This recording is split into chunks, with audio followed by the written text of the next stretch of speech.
Talking Shirts is presented in partnership with White Oak Cottage. For more information, visit whiteoakcottage.co.uk.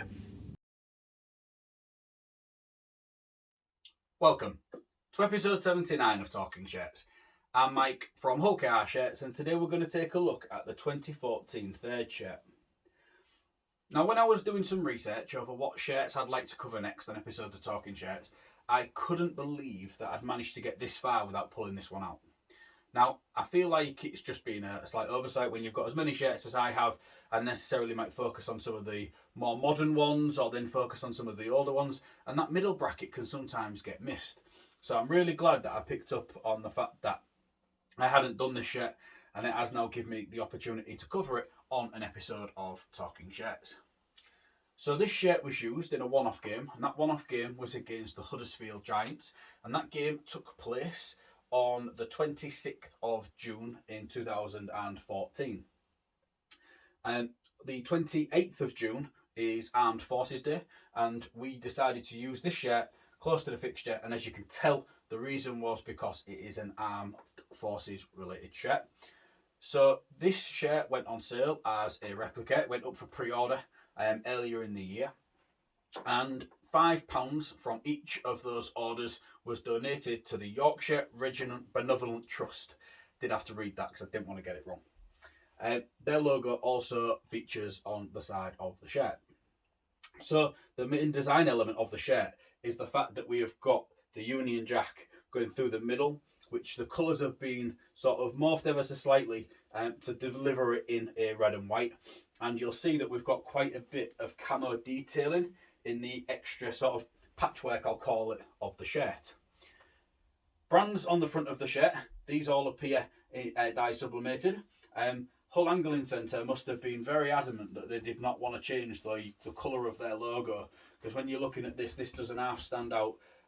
Great for them, I would assume, from a branding perspective, but from an aesthetics of a shirt, it is very disappointing that this doesn't actually blend in with everything as nice as it does. But from their perspective, I can fully understand that. The maker marker feature that is on here, we've got designs, and these have actually been sponsoring the club as of sort of 2021 again. So they have actually had a long-standing relationship with the club, even if it was broken for a little while in terms of being displayed on a playing shirt. We have got the club crest, and then we've got the clear sky branding across the front. We have got gel grip patches going across the front of the shirt here as well, almost formed in like the shape of wings, the way that it does sort of spread out across the shirt, and I'll hopefully be able to put some pictures up for you to be able to see that a little bit closer up. On the side here, we've got the Archbishop Centremute Academy, and then we have also got the Yorkshire Benevolent Trust logo that features on the side here. And again, I've spoken about this before, this space was left free just in case there was a last minute sponsor that could be heat applied to here. Unfortunately, that didn't materialise. You'll notice in this section of the sleeve, we have also got the camo print, which features on the front. And I think just the added detail of this camo with the slightly darker red where it's almost a purple, maybe even close to a black, it does actually break up the red of the shirt, which then makes the front design a lot more striking.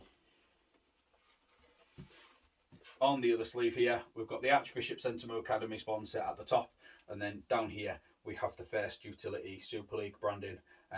Energy Firm First Utility sponsored the Betfred, the Betfred Super League. You see, that's how much this branding gets in here. So the First Utility Super League sponsored the Super League during that 2014 season. So their branding did a feature on here. The sleeve patch is different to that we've seen. A lot of the sleeve patches have been quite large over the years, whether they be a big rectangular patch or even kind of a long straight stretch patch. But on this occasion, it's actually got quite a little bit of detailing going on with the banner. So yeah, it's different. Obviously, continues there with the Super League logo and the Super League trophy. Cool. Right. Before we have a look around the back, and we'll have a little word about Ade Gardner. Here's a word from our sponsor. White Oak Cottage is a 2-bedroom luxury holiday cottage set in the stunning Lincolnshire Wolds. It has 2 ensuite bedrooms, a hot tub, wood burner, Wi-Fi, electric vehicle charger, and is pet friendly. It is ideally situated in the Wolds, yet only 15 miles from the coast and 25 miles from the historic city of Lincoln. For more information, visit whiteoakcottage.co.uk. Welcome back to episode 79 of Talking Shirts. Just before the break, we was having a look at the 2014 third shirt, and we will continue where we left off. So now we are round to the back of the shirt, and you can see that this shirt was worn by loanee Ade Gardner. Ade Gardner went on to make 19 appearances for Rovers during that 2014 season. He joined from St Helens on a short-term loan for that 2014 season. He was given squad number 32. He went on to make 19 appearances in which he would score 8 tries, which is a reasonably acceptable effort from somebody who was a loanee at the club. Every time he wore the shirt, he wore it with distinction and with great pride. I was somebody I quite enjoyed watching during his spell in East Hull. As we kind of take a look at the back of the shirt here, you will see that we have got East Yorkshire shutters, higher base and Hull College. Those have been dye sublimated into the back of the shirt, mostly in white. As you will see, we've got this big white block with Hull College appearing in black, and then their logo appearing in multicolours. It's not offensive, it sits in fine. It's not perfect, but it's not awful. It certainly fits in a lot better than the Hull angling centre did on the front of the shirt. So I can't grumble too much about that. You'll notice that the camo print appears in the red. This offers a really good contrast against the solid red that we have at the bottom panel and in the side panel as well. And I feel like that really does add to the aesthetics of the shirt. And it is something for me that really does just kind of finish the shirt off nicely. You think of all these extra sort of space. If it was just a solid red, it might just look like any other Hull KR shirt that is a red shirt. Whereas with this one being a shirt that was worn in support of Armed Forces Day, you can see why they went with the camo print. So that's your little tour of the 2014 third shirt. I apologise that it's taken me so long to cover it because it is a beautiful shirt, and quite a shame really that we only wore it in that one game.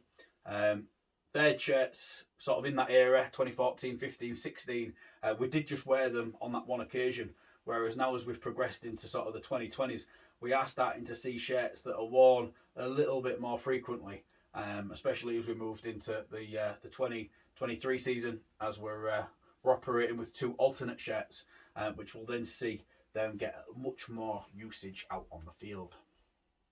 That's all for episode 79. Hope you've enjoyed watching.